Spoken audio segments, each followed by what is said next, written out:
जय हिंद, नमस्कार। मैं अंबर ज़ैदी स्वागत करती हूँ आप सबका एक बार फिर से हमारे आज के कार्यक्रम में। बात करेंगे आज भारत और ऑस्ट्रेलिया के रिश्तों की। भारत ने ऑस्ट्रेलिया के अंदर जो मिलिट्री एक्सरसाइज है, बायलैटरल मिलिट्री एक्सरसाइज में पहली बार अपनी उपस्थिति दर्ज कराई है, यानी कि डेब्यू भारत ने किया है। जो ऑस्ट्रेलिया की जो मिलिट्री एक्सरसाइज है, जिसका नाम है तिलिस्मान सेबर, और ये बड़ा अहम है। और जिस तरह से भारत अपना वर्चस्व बढ़ा रहा है, साथ ही साथ ऑस्ट्रेलिया के साथ जो रिश्ते बेहतर हो रहे हैं, उसमें हम बात करेंगे। और खासी ये जो मिलिट्री एक्सरसाइज है जिसमें भारत ने पार्टिसिपेट किया है, इससे हमें क्या कुछ समझने की आवश्यकता है, और बात करेंगे इस पर। हमारे साथ मौजूद है उमेश जी। उमेश जी, बहुत स्वागत है आपका। जय हिंद, नमस्कार। जय सिया राम अंबर जी। जय सिया राम। उमेश जी, तिलिस्मान सेबर जो ऑस्ट्रेलिया में बायलैटरल मिलिट्री एक्सरसाइज है, उसमें भारत ने अपनी उपस्थिति दर्ज कराई है। और भारत ने इसमें कहना चाहिए कि डेब्यू भारत का हो गया है, और बहुत बड़ी ये मिलिट्री एक्सरसाइज है। किस तरह से आप इसको देख रहे हैं? एक सिग्निफिकेंट माइलस्टोन की तरह इसको देखा जा रहा है, जो भारत का डिफेंस कॉपरेशन है और सिक्योरिटी इसको लेकर सारे कदम है, खासतौर से इंडो पैसिफिक रीजन में। देखिए अंबर जी, आपको मालूम है कि भारत एक तरह से जब से मोदी जी आए हैं, उन्होंने अपना जो वर्चस्व है इंडियन ओशन रीजन में बहुत बढ़ाया है। हुँ, भारत ने सागर और महासागर इनिशिएटिव ऑलरेडी चालू कर दिया है, जिसमें हुँ, India as a dominant partner in Indo ocean region वो अपने आप को एस्टेब्लिश कर रहा है। इसके हुँ, अलावा इंडिया अभी इंडो पैसिफिक में भी अपना वर्चस्व, अपना जो आउटरीच है, वो बढ़ाने की कोशिश में है। हुँ, इसी के लिए आपने देखा है कि ये जो 11th एडिशन है, तालिस्मान एक्सरसाइज जो कर रहा है ऑस्ट्रेलिया, उसके अंदर 19 नेशंस इन्वॉल्व है। मतलब 19 नेशन इन्वॉल्व है, और इसके 35,000 personnel will be doing all sorts of military exercise. Live हुँ, फायरिंग एक्सरसाइज होने वाली है। और जी, ऐसा है कि ये सिर्फ ऑस्ट्रेलियन टेरिटरी जो है, क्वींसलैंड, नॉर्दर्न टेरिटरी और वेस्टर्न ऑस्ट्रेलिया तक नहीं रहेगी, ये पापुआ न्यू गिनिया में भी चालू होगी। आप ये देखिए, ऑस्ट्रेलिया एक तरह से डेमोन्स्ट्रेट करना चाहता है कि वो एक तरह से अपनी टेरिटरी जो है वो सेफगार्ड करने के लिए इस बार उसने कॉम्प्रिहेंसिव मिलिट्री एक्सरसाइज उन्होंने एक तरह से एस्टेब्लिश की है। आपको हुँ, ध्यान होगा कि कुछ दिन पहले एक चाइनीज सबमरीन जो है उसने ऑस्ट्रेलिया की जो परिक्रमा की थी, और वहां पे लाइव फायर ड्रिल्स किया था। और एक तरह से सेंध लगाई थी ऑस्ट्रेलिया की जो नेवल सुरक्षा है उसमें सेंध भी लगाई थी। उसके बाद भारत और ऑस्ट्रेलिया के बीच में एक डिफेंस पैक्ट हुआ है, जिसमें भारत का डीआरडीओ और ऑस्ट्रेलियन जो डिफेंस रिसर्च कंपनी है, वो लोग मिलके एक सोनार डिवाइस बनाने वाले हैं, जिससे underground autonomous vehicle, under water autonomous vehicle और सबमरीन को ट्रैक किया जाएगा। तो हुँ, भारत और ऑस्ट्रेलिया के बीच में डिफेंस पैक्ट तो अभी चालू हो गया। आपको मालूम है भारत और ऑस्ट्रेलिया के बीच में कॉम्प्रिहेंसिव इकोनॉमिक ट्रेड पार्टनरशिप हो चुका है। ठीक है। इसके बाद आज भारत और ऑस्ट्रेलिया के बीच में हम एक तरह से क्रिटिकल मिनरल्स टेक्नोलॉजी भी हम एक तरह से अभी जो एग्रीमेंट है, we are going to sign that as well. इसके अंदर ऑस्ट्रेलिया इज ऑफरिंग इंडिया कि हम आपको क्रिटिकल मिनरल्स भी दे देंगे, हम उसकी आपको टेक्नोलॉजी भी दे देंगे। ऑस्ट्रेलिया जो है इंडिया से 2.5 गुना बड़ा है। अगर इंडिया का क्षेत्रफल जो है, अगर 1 रुपया है तो वो 2.5 रुपया है, आप समझ जाइए। और इंडिया की पॉपुलेशन है 140 करोड़, ऑस्ट्रेलिया की पॉपुलेशन है 3 करोड़। अब आप देख लीजिए, ऑस्ट्रेलिया के पास मिनरल्स तो है, बट वो खपत करने वाले लोग नहीं है, और हुँ, बहुत ही छोटा देश है पॉपुलेशन के हिसाब से। और भारत एक तरह से आपको मालूम है, भारत के अंदर डेमोग्राफिक डिविडेंड है, यूथ पॉपुलेशन है, कंज्यूमिंग पॉपुलेशन है। तो इंडिया और ऑस्ट्रेलिया एक तरह से नेचुरल पार्टनर्स बन रहे हैं। और आपको मालूम है, आज की डेट में ऑस्ट्रेलिया का जो मैक्सिमम रॉ मटेरियल है वो चाइना जाता है। चाइना हुँ, ने इसको वेपनाइज किया है। चाइना अब इसके अंदर दादागिरी कर रहा है, ऑस्ट्रेलिया के अंदर अपने स्टूडेंट्स भेज रहा है, वहां पे उधर इंटरनल पॉलिटिक्स में इंटरफियर कर रहा है, वहां पे उनके पोर्ट्स ले रहा है। तो एक तरह से स्ट्रेटेजिकली ऑस्ट्रेलिया की सिक्योरिटी को कॉम्प्रोमाइज करने की कोशिश कर रहा है। इसके लिए ऑस्ट्रेलिया और भारत के बीच में जो डिफेंस पार्टनरशिप है बढ़ती जा रही है। और आपको मालूम है, Australian high commission of India ने भी इसको एक तरह से सराहा है। और आप ये भी देखिए कि भारत जो है ऑस्ट्रेलिया के साथ क्वाड का भी मेंबर है, और अभी सितंबर में क्वाड की मीटिंग भी होने वाली है।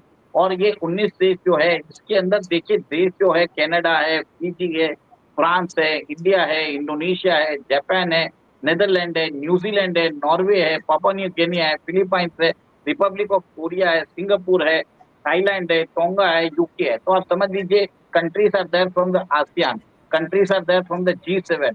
नहीं तो आज कनाडा और फ्रांस को जरूरत ही क्या है इधर आने की। तो एक तरह से ऑस्ट्रेलिया अपना सॉफ्ट पावर दिखाना चाहता है।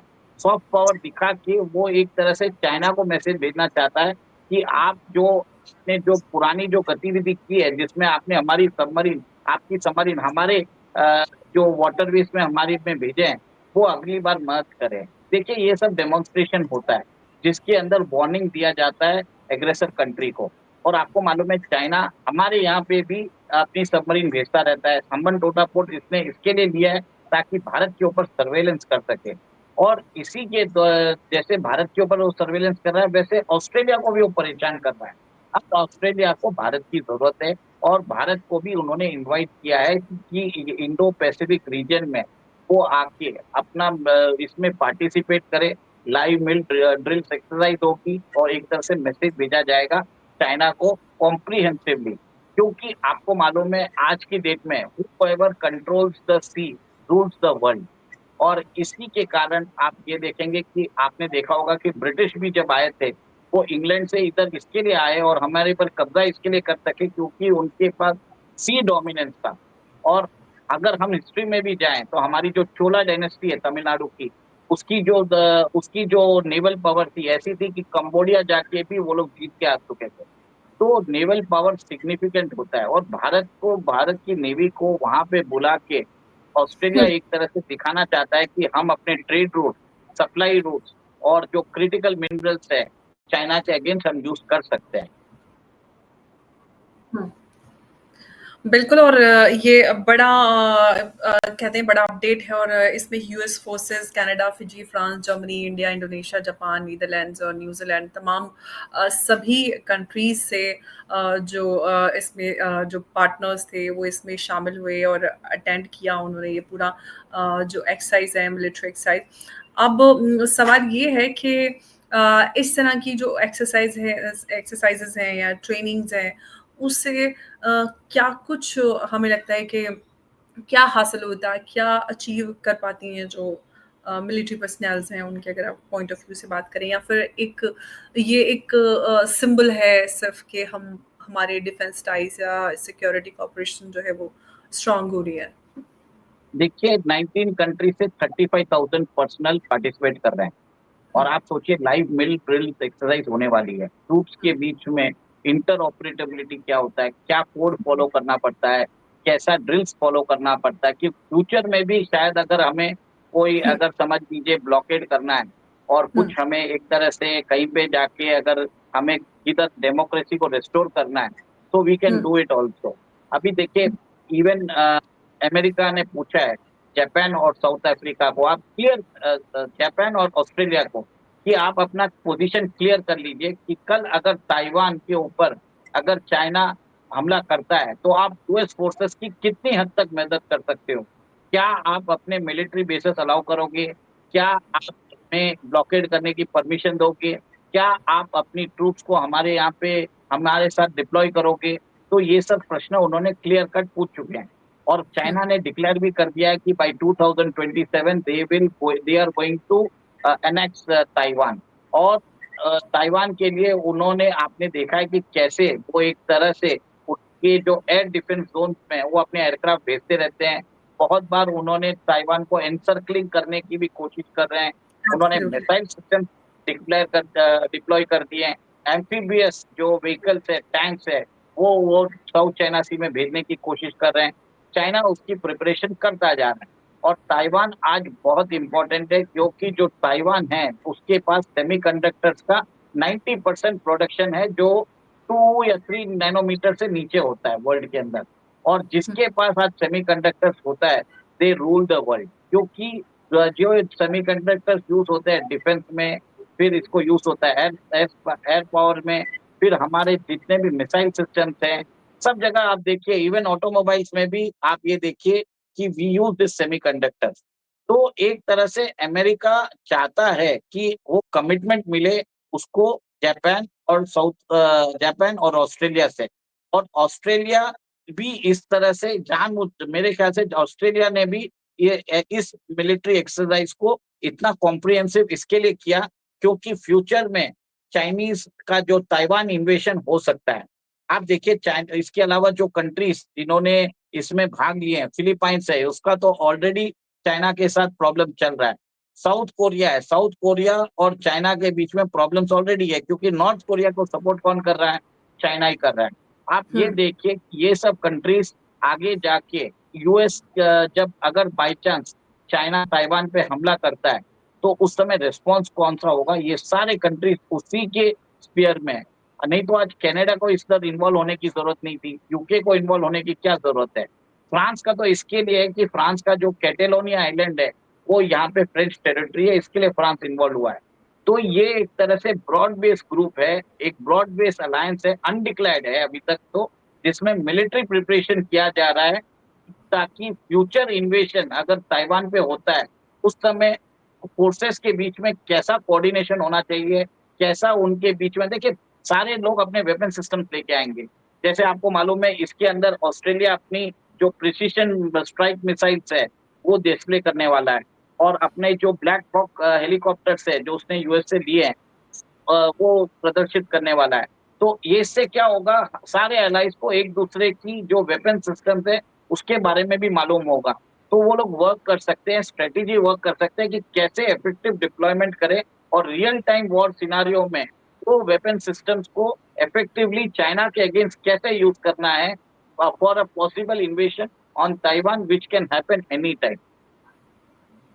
बिल्कुल, लेकिन अगर हम भारत की उपस्थिति की इसमें बात करते हैं, तो वो किस बात का सिंबल है कि क्या जो ताइवान को लेकर आपने बात कही, उसमें भी भारत अपनी मौजूदगी दर्ज कराएगा? क्या कुछ ताइवान को लेकर जो यूएस एक इनिशिएटिव ले रहा है, क्या जो यूएस है, वो चाइना को इसमें उलझाने की कोशिश कर रहा है? क्योंकि जिस तरह से हम देख रहे हैं कि पूरे एशिया में वेस्ट एशिया की बात करें जिसको यूएस मिडिल ईस्ट बोलता है, अभी उसमें ही शांति नहीं है।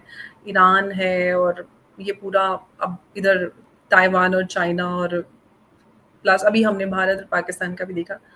तो क्या समझने की हमें आवश्यकता है यहाँ पर? Russia Ukraine, Iran Israel, India Pakistan, China Taiwan, इन सब में सिमिलैरिटी क्या है? चारों ब्रिक्स के नेशन है और सब लोग डी डॉलराइजेशन की बात कर रहे हैं। वो बोल रहे हैं कि डॉलर के अगेंस्ट हमें एक नया पेमेंट सिस्टम बनाना है। हुँ, अमेरिका कभी नहीं चाहता कि ऐसा कुछ हो कि भारत और बाकी ब्रिक्स के नेशन एक पैरेलल पेमेंट सिस्टम बनाए और हुँ, भारत और ब्रिक्स नेशन अब इसके ऊपर काम करते जा रहे हैं। अभी जैसे हुँ, ब्रिक्स की समिट हुई थी ब्राजील में, वहां पे भी इसकी बात हुई थी। देखिए लास्ट ईयर भी बात हुई थी, इस साल भी बात हुई है। अब कितना ठीक होगा अभी डोंट नो। मेरा ये हुँ, मानना है कि बातचीत बहुत होती है पर जब एक्चुअल काम होता है तब काम नहीं होता है। अब इस साल कैसे होगा वी डोंट नो। सेकेंड आप ये भी देखिए कि चाइना एक तरह से यूएस की डोमिनेंस को चैलेंज करता जा रहा है और उसको हमने एक महीने पहले हमने एक एपिसोड किया था जिसमें हमने बोला था कि पॉसिबिलिटी ऑफ सी जिनपिंग के खिलाफ कूप होने वाला है। तब आपने हुँ, देखा था कि तब आपने देखा था कि हमने फर्स्ट से जो वो खबर ब्रेक की थी और उसके बाद बहुत सारे चैनल्स ने उसको पकड़ा भी है। तो मेरा ये मानना है कि शी जिनपिंग की अपनी पकड़ कम होती जा रही है सत्ता के ऊपर। वो चाहेंगे कि ताइवान के ऊपर वो एक हमला करके वो अपने आप को चाइना का सबसे बड़ा नेता स्थापित करने की कोशिश करेंगे। क्योंकि एक तरह से आपको मालूम है जब भी किसी नेता की ग्रिप कम होती है तो वो एक दूसरे देश के ऊपर वो एक तरह से हमला करता है ताकि डोमेस्टिक अटेंशन है वो डाइवर्ट कर सके।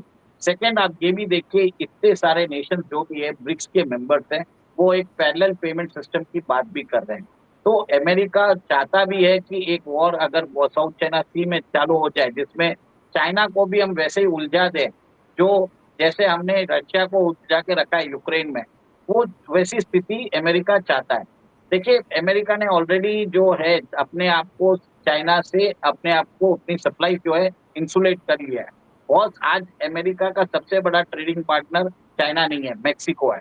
तो बाई चांस अगर चाइना से अगर युद्ध भी होता है तो अमेरिका को कोई फर्क पड़ने वाला नहीं है। इकोनॉमिकली उतना फर्क नहीं पड़ेगा जितना बाकी सब देशों को पड़ेगा, क्योंकि जो साउथ चाइना सी है उधर से चाइना अपने सारे एक्सपोर्ट करता है, तो चाइनीज की इकोनॉमी को भी फर्क पड़ेगा। और अब आप ये देखिए, चाइना लीड कर रहा है डी डॉलराइजेशन को और वो युआन को प्रमोट करने की कोशिश कर रहा है। और अब आप ये देखेंगे कि ये चारों नेशंस के अंदर सबको युद्ध के अंदर उलझा के रखना चाहता है अमेरिका, ताकि वो डॉलर का डोमिनेंस भी बना रहे। देखिए अंबर जी, आप समझ जाइए, जियोपॉलिटिक्स में जो काम होता है वो बहुत दूरंदेशी से होता है, जो दिखाई देता है वो नहीं होता real reason. The real reason ये है कि चाइना को घेरने की कोशिश की जा रही है और चाइना को एक तरह से धमकी दी जा रही है अमेरिका कि आप मान जाइए, नहीं तो हम नहीं तो हम आपके ऊपर भी नेवल ब्लॉकेट कर सकते हैं।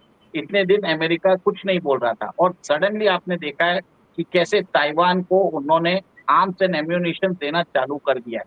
पेट्रियट मिसाइल सिस्टम दिए हैं वो, उनको एक तरह से डिफरेंट F-16 जो है उसको भी अपग्रेड किया है। तो बहुत बड़ा गेम चल रहा है अमेरिका का, कि जिसके अंदर वो सारे नेशंस को पूछ रहा है कि कौन कौन चाइना के खिलाफ कितना सपोर्ट हमें देगा, वो बता दीजिए। क्योंकि यूएस को एक तरह से शो डाउन करना है चाइना से, ताकि जो युद्ध है वो साउथ चाइना सी में हो और वो कोस्टल चाइना में लड़ा जाए।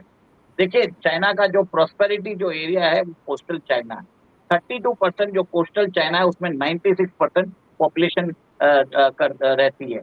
अगर वहां पे कुछ वॉर होता है और बाई चांस अगर जो सिटीज होती है उसको टारगेट होता है, it affects the Chinese infrastructure, it affect the Chinese GDP, it affect the Chinese production capabilities which supports the industrial complex, Chinese industrial complex. तो चाइना को वहां पे उलझा के रखना चाहता है। इसके लिए अभी आपने देखा है सरगई लावरोव और चाइना के फॉरेन मिनिस्टर वांग यी के बीच में अभी मीटिंग हुई है। कुछ दिन पहले आपने सुना होगा कि चाइना ने बोला है कि it can not allow Russia to fail in Ukraine, because जैसे ही यूक्रेन में फेल होगा रशिया, चाइना के ऊपर प्रॉब्लम आ जाएगा। तो ये सब एक चीज हो रहा है, बिल्डअप हो रहा है for a possible showdown in the South China Sea. ये मेरा मानना है, ये जो एक्सरसाइज हो बिल्कुल, रही साउथ चाइना सी में जिस तरह से हम देख रहे हैं कि पिछले लगभग 6-8 महीने से अमेरिका की जो एक्टिविटीज़ हैं, उससे अंदाज़ा लगाया जा सकता है कि अमेरिका क्या कुछ करने वाला है। इनफैक्ट ये बाइडेन एडमिनिस्ट्रेशन के समय से ही ये एक्टिविटीज़ हमें नज़र आ रही हैं। उसके बाद प्रेज़िडेंट ट्रंप अमेरिका में इलेक्शन हुए प्रेज़िडेंशियल, फिर उसके बाद प्रेज़िडेंट ट्रंप आए। तो इस स्थिति में कुछ ऐसा ख़ासा बदलाव नहीं आया है, जैसा चल रहा था सब कुछ वैसा ही चल रहा है। हालाँकि बड़े वादे किए गए थे कि शांति होगी और युद्ध नहीं होगा। लेकिन अब युद्ध का दायरा भी बढ़ता जा रहा है, विस्तार हो रहा है युद्ध का। वो बात अलग है। अब देखते हैं कि साउथ चाइना सी में क्या कुछ एक्टिविटीज़ और डेवलपमेंट्स हमें और आने वाले समय में नज़र आते हैं। उमेश जी, बहुत-बहुत आपका धन्यवाद हमारे साथ आज की इस चर्चा में जुड़ने के लिए। नमस्कार, जय हिंद, जय भारत। है। जय सिया राम। जय सिया राम।